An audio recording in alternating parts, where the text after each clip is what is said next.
Un exchange vient de bloquer les retraits du jour au lendemain. Je vous explique tout ce qui vient de se passer, mon histoire personnelle avec cette plateforme. On va parler d'Ascendex, on va parler de plein d'autres sujets, de Robinhood, on va parler aussi de Bitcoin et de la limite des 21 millions, une nouvelle blockchain pour la BNB Chain. Bref, j'ai plein de choses à vous dire. Bonjour à tous et bienvenue sur Crypto Flash, la chaîne de l'actualité crypto. Commençons par le cours du BTC, 63 000 $ quasiment aujourd'hui, plus 1,3%. Ethereum, 1753 $, plus 0,75%. On va parler tout de suite des news. Juste avant, je vous rappelle, il y a 25 € offerts sur Bitvavo, l'exchange crypto, partenaire de la chaîne d'exchange européen, qui a l'agrément MiCAR, qui va continuer d'opérer en France encore très longtemps, normalement. En tout cas, il n'y a pas de deadline à la fin du mois de juin, comme on l'a eu pour certaines autres plateformes. Donc, n'hésitez pas si vous cherchez une autre plateforme pour trader. Vous avez le lien dans la description, Bitvavo, 25 € offerts et plein de crypto-monnaies, 400 crypto-monnaies. Parlons du coup d'Ascendex. Regardez. Ascendex, plateforme assez connue, qui vient du jour au lendemain d'arrêter les retraits. Ils ont annoncé que c'était à cause de MiCA notamment et d'un certain nombre de choses et du contexte réglementaire global, de l'aspect financier. Ils ont été assez flous, mais ils ont dit voilà qu'on ne peut plus, qu'ils arrêtent d'exister d'une certaine manière et que tous les retraits se feront manuellement maintenant. Mais je me demande bien comment ils se feront les retraits manuellement, parce que quand je vais sur le site, on tombe directement sur ça et je trouve pas de solution pour me connecter. Donc ils ont vraiment fermé du jour au lendemain et ça risque de prendre très longtemps pour que on puisse récupérer l'argent. En tout cas, ceux qui avaient de l'argent dessus puissent récupérer l'argent et aucune assurance, comme le dit De Block, que les personnes puissent récupérer leur argent. Ils sont pas du tout rassurants. D'ailleurs, ZachXBT a posté sur le sujet en disant qu'en analysant les hot wallets publiques, on voit qu'il y a quasiment plus rien au niveau des grosses cryptos, que ça fait des jours, voire des semaines, en fait, qu'il y a certaines personnes qui ont des retraits bloqués. Donc c'est vraiment une très très mauvaise nouvelle. Mais je vous parle de ça parce que j'ai une histoire particulière avec Ascendex. J'en avais parlé le 12 décembre 2021. Pourquoi j'en avais parlé sur ma chaîne le 12 décembre 2021? Parce que Ascendex avait été piraté. Ils avaient perdu 78 millions $. Mais limite, c'est pas ça le vrai sujet.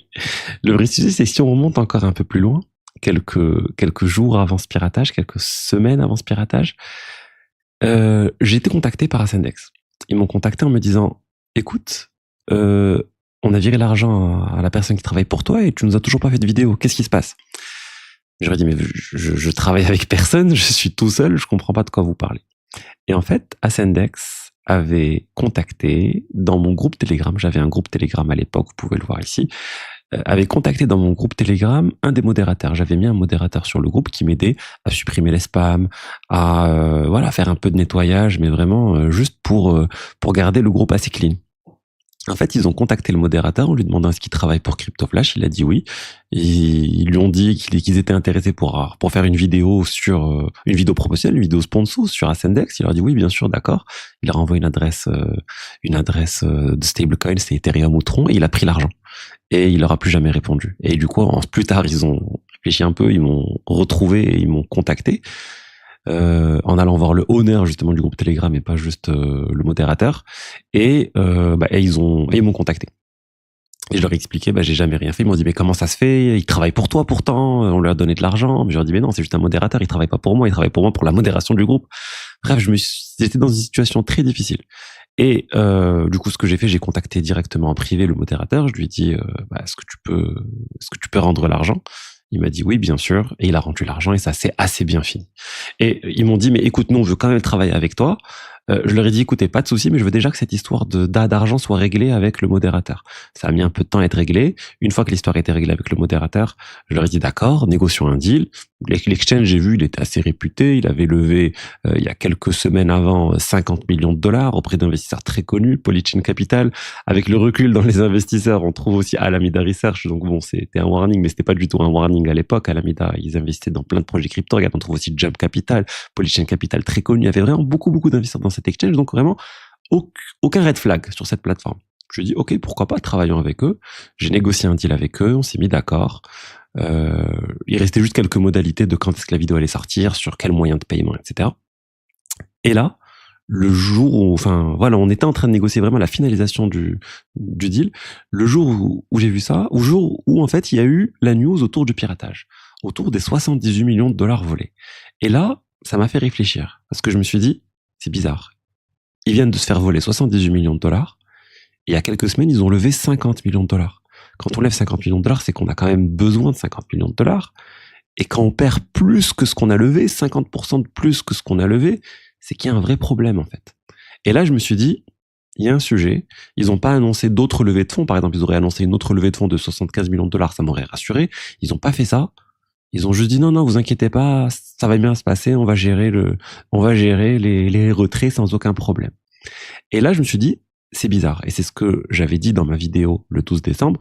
Voilà, ça me semble trop gros. Je pense pas je sais pas comment ils vont faire pour tenir. En tout cas, j'ai exprimé des doutes sur le sujet. J'étais pas serein de faire la promotion d'une plateforme qui vient de se faire pirater d'un montant énorme et j'étais pas sûr qu'ils puissent rembourser les utilisateurs.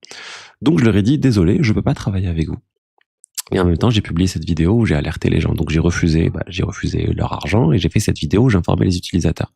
Je vous dis pas ce qu'ils m'ont dit en privé une fois qu'ils ont vu la vidéo qui était publiée. Ils m'ont dit, on est très déçus de voir ça, c'est n'importe quoi. T'es en train de nous frapper alors qu'on est à terre, c'est ridicule, etc.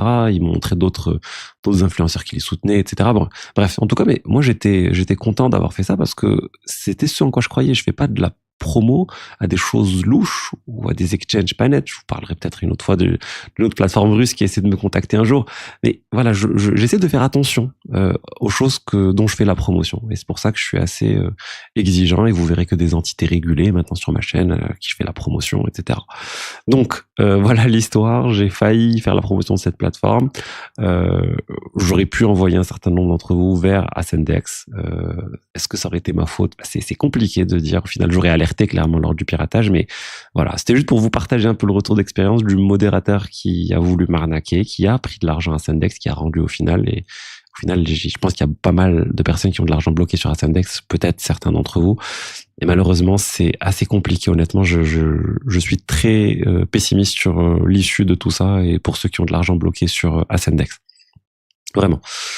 Donc bon, voilà pour le sujet Ascendex, il y a plein d'autres news. Je voulais vous parler de Robinhood. La Robinhood Chain fonctionne vraiment très bien et c'est en train de se transformer en une blockchain pour Memecoin, alors qu'initialement c'était pour les actions, etc. associées à Robinhood. Il y a beaucoup de choses qui se font autour des Memecoin. Là, il y a un exemple, il y a un trader qui a transformé 800 $ en $1 million, mais c'est vraiment le nouvel endroit, les nouvelles tranchées où les gens vont et faire des choses autour des Memecoin. C'était Solana, là c'est en train de migrer sur Robinhood. Je sais pas combien de temps ça va durer, mais en tout cas, voilà, c'est un nouvel espace de jeu. Il y a plein de choses qui se font, il y a de la DeFi. Il y a Pump.fun aussi sur Solana qui a intégré les jetons de Robinhood. Je sais pas comment ils ont fait ça, les mêmes coins. En tout cas, beaucoup de choses se passent sur Robinhood actuellement. Ensuite, il y a le fondateur de Starknet et le cofondateur du coup aussi de Zcash qui a proposé d'enlever la limite des 21 millions de Bitcoin. Il dit ça fait plus sens, il faudrait plus une inflation. Il a jugé 4% comme un chiffre raisonnable. Et sur le long terme, pour la politique monétaire, pour la sécurité du réseau, etc. Faut savoir que moi, je suis convaincu que ça va finir par arriver d'une certaine manière. À un moment donné, il faudra récompenser les mineurs. Les frais de transaction ne seront sans doute pas suffisants, mais bon, c'est une théorie que j'ai. Je pense que ça va arriver. Et ça va créer un gros clash sur le BTC, un fork, etc. Il va se passer des choses. Parce qu'il y a un sujet sur ces 21 millions. Donc c'est assez intéressant qu'il y ait cette personne qui le dise. Moi, ce que j'aurais aimé, c'est que ça soit couplé à la mise à jour pour le quantique. Par exemple, les BTC qui ne peuvent pas migrer sur des adresses résistantes au quantique soient mis de côté pour une nouvelle inflation. Ça pourrait être une solution justement à la sécurité du réseau et au moins aller au-delà de 2140, aller bien au-delà, rajouter au moins 100 ans, 200 ans par exemple, pour la politique ou même autre chose. En tout cas, voilà ce que je pensais. C'est bien que ça revienne dans le débat. Ensuite, la BNB Chain vient d'annoncer une nouvelle blockchain orientée autour des agents. Il y a une blockchain très haute performance. Regardez, je vous la montre ici. Une nouvelle L1, donc une blockchain de niveau 1, c'est pas un L2 sur la BNB Chain, 100 000 transactions par seconde. Une latence de moins de 50 millisecondes. Donc, voilà, j'attends de voir le degré de centralisation de ce type de blockchain et après le nombre de transactions réelles, parce que c'est bien beau de créer une blockchain avec ce type de performance, mais s'il n'y a pas assez d'usage, ça sert pas à grand chose. Et on le voit, il y a pas mal de blockchains actuellement qui existent déjà avec des capacités énormes qui font à peine 1-2 transactions par seconde, voire moins. Donc, faut coupler les deux, faut augmenter, je pense, petit à petit l'idée de se dire on va construire une blockchain avec 100 000 transactions par seconde et léger et les agents vont venir directement. Je sais pas, je suis assez sceptique, mais bon, on verra. En tout cas, la BNB Chain continue de construire des blockchains. La bonne nouvelle, c'est que ça reste toujours basé sur le BNB. Il n'y a pas de lancement de nouveaux jetons. C'est pas la première nouvelle blockchain qu'ils ont lancée. Ils avaient annoncé aussi, ils l'ont lancé d'ailleurs, l'OP-BNB, le L2 sur la BNB Chain. Ils avaient lancé une blockchain pour le stockage et pas mal d'autres choses. Donc, ils continuent de développer des choses sur la BNB Chain. Et pour finir, je voulais parler de Zapper. C'est un projet très connu qui date il y a plus de 7 ans, qui a annoncé fermer ses portes. C'est un système qui permettait d'avoir un reporting sur son portefeuille DeFi. Il y avait tout un système aussi d'action pour aller directement sur les API DeFi, sur les positions DeFi assez complexes, etc.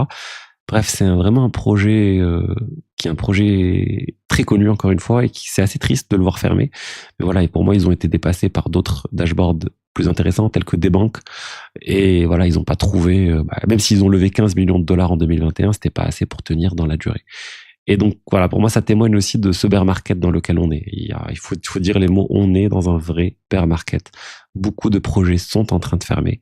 Beaucoup d'investisseurs ont quitté la crypto. Après voilà, moi je suis toujours là, j'y crois encore, mais voilà, c'est clair que des fois on se pose des questions. Moi le premier de voilà, est-ce que c'est la bonne industrie? Est-ce que c'est le bon moment pour continuer de rester et faire des choses dans la crypto? Moi, au final, je suis convaincu. Je suis convaincu que sur le long terme, c'est une très bonne chose. Après, oui, à court terme, à 6 mois, 1 an, 2 ans, oui, potentiellement, c'est quelque chose qui peut durer encore.